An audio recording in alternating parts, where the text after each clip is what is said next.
Tha pejgamberi alayhi salatu wasalam, ji i kënaqur, ma që ta ka nda Zoti, do të jesh njëri më i pasur. Ti jesh i kënaqur, ma që e ke.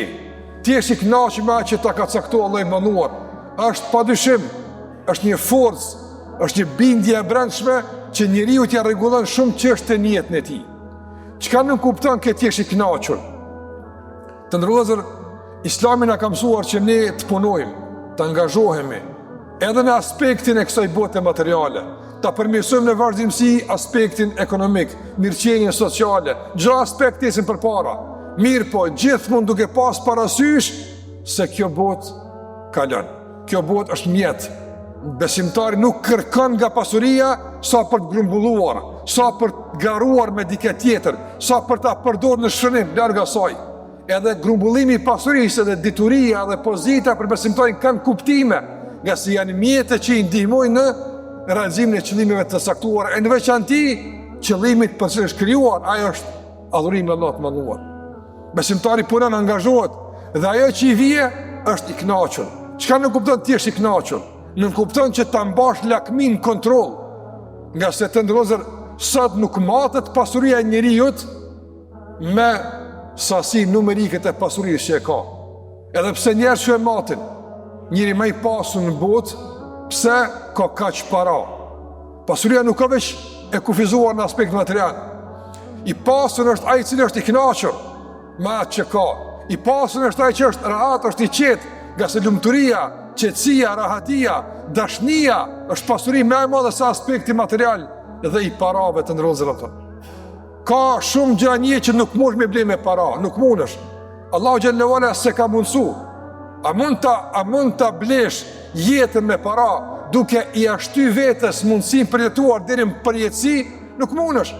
Vdesin njerëzit e u mbesin në llogaritë tyre miliarda para, apo e u mbesin hapësira të pafundme ndoshta të tokave që kanë, e pasurisë që kanë, dhe vdesin. Me tërë nuk kanë pas mundësi me e ble jetën. Nuk kanë mundësi me e ble jetën me pushtetin që e kanë.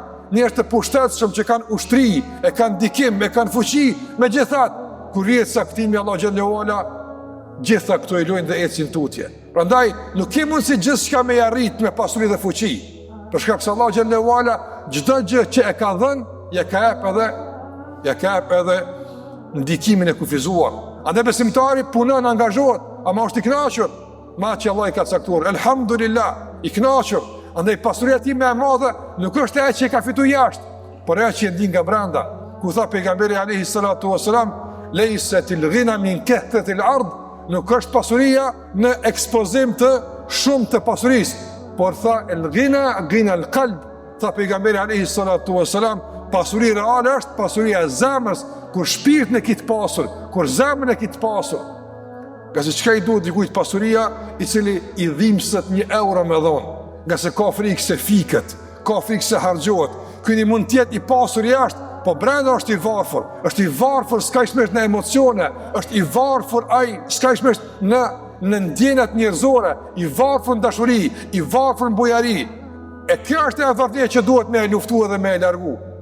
Jo ajo tjetër që realisht njerëz vrapojnë pas pasurisë materiale, ndërsa e varfënojnë shpirtin e tyre. Islami ka ardhur që të cilë mësime që na ekuilibrojnë, na mundsojnë që në gjitha fushat me qenë si duhet. Edhe në dunja të jemi përpara, e të esim tutje, e të punojmë, e të angazhojmë, e të arrijmë padyshim, nga se Allah xhallahu ala nuk e don përtasin. Allah nuk e don atë që është i varur nga tjerë, që ata të tjerë kujdesin për ta. Jo.